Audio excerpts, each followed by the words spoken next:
Hello and welcome to Ag Dealer TV. I'm your host this week, Scott Garvey, here on the grounds of the Ag in Motion Farm Show. I'm here today with Frans Reijmers, who's the product manager for tractors here in North America for CLAAS. CLAAS is very happy to be launching outside of their normal home base, which is in Germany. This new tractor line that you see behind here, the 12 series, was specifically built for North America. So more horsepower than CLAAS has ever offered in Xerion before, right? That's correct. So a 590 horsepower tractor, both in wheeled and tracked, as well as a 650 at the top end tractor in tracked as well as wheeled version of the duals. And you're still offering the previous two designs Totally, of yes. the So Xerion. this is in addition to the Xerion line, so now we'll be offering 4 different horsepowers in the Xerion range altogether. So much heavier chassis on these than we would find on the previous two releases. Yes, and of course, as you can tell, this one has tracks on it. This is a new track designed by CLAAS completely together with Camzo to be able to handle what we wanted to do with the horsepower it has got. And it's available tracked or wheeled. That's right. So we have a big wheeled market in North America, so we do also have a dual model available in both the horsepower ranges. Those are coming with much bigger duals that are standard in the industry currently. An 870 R42 is available for it, which allows a 15% larger footprint on an 800 dual setup. So again, to put the power to the ground, but also to keep the soil compaction to a minimum.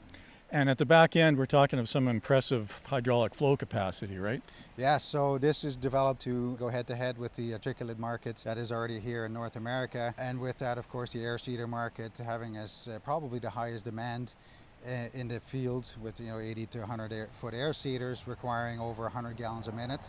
We've not only delivered that, we've upped it to 140 gallons a minute simply to be able to use the engine at a much lower RPM, still produce the 100 to 110 gallons, whatever the air seeder requires, and let the transmission together with the engine play to get the most fuel economy out, but at the same time the most acres per hour at all time. Released here in North America for the North American market, so you've been field testing, field trialing these tractors for a while in North America prior to the launch. You bet. So for many years now, we've been testing on all conditions, both warm and cold conditions, air seeders, deep rippers, you name it. We've tried it all to make sure it delivers what we wanted to the customers that are going to be purchasing these units. And you've upgraded the operator's environment on these compared to the previous models as well, right? A little larger cab? Yeah, absolutely. There's 20% more leg room going forward, so the cab on the front is much more straight up and down rather than the sloped previous version, allowing that extra room, much more comfortable over the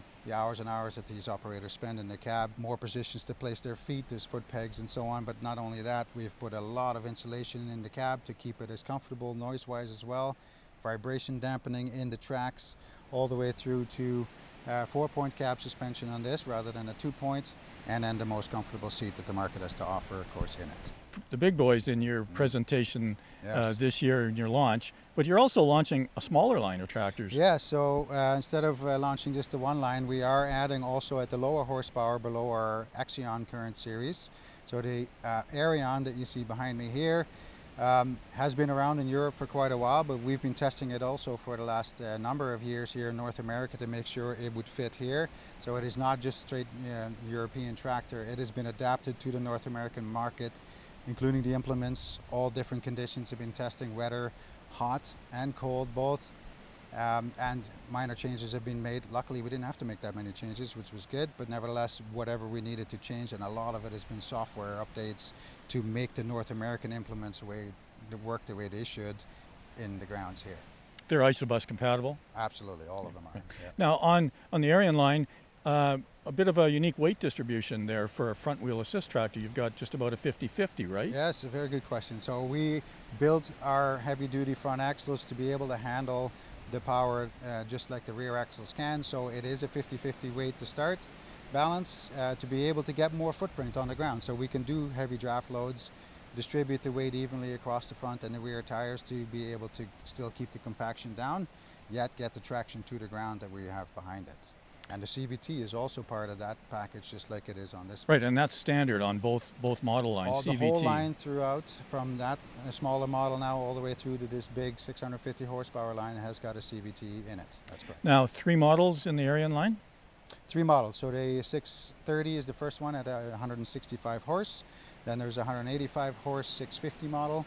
And the 660 has a boost up to 205 horsepower. Production on the Arians is not limited for next year at all, because again, it's been a proven product already in Europe, and now we've got the adaptations that we need for the North American market ready, and therefore there's no limit at all on production on that for whoever wants to order them, of course, and we can deliver. On the Xerion, it will be a limited production the first year. We are ramping up the production line to be able to handle the additional sales that are coming from this line here now. Well, Frans, thank you very much for taking the time with me today. Pleasure. That's it for this episode. Be sure to check back again for more news in the machinery world here on Ag Dealer TV.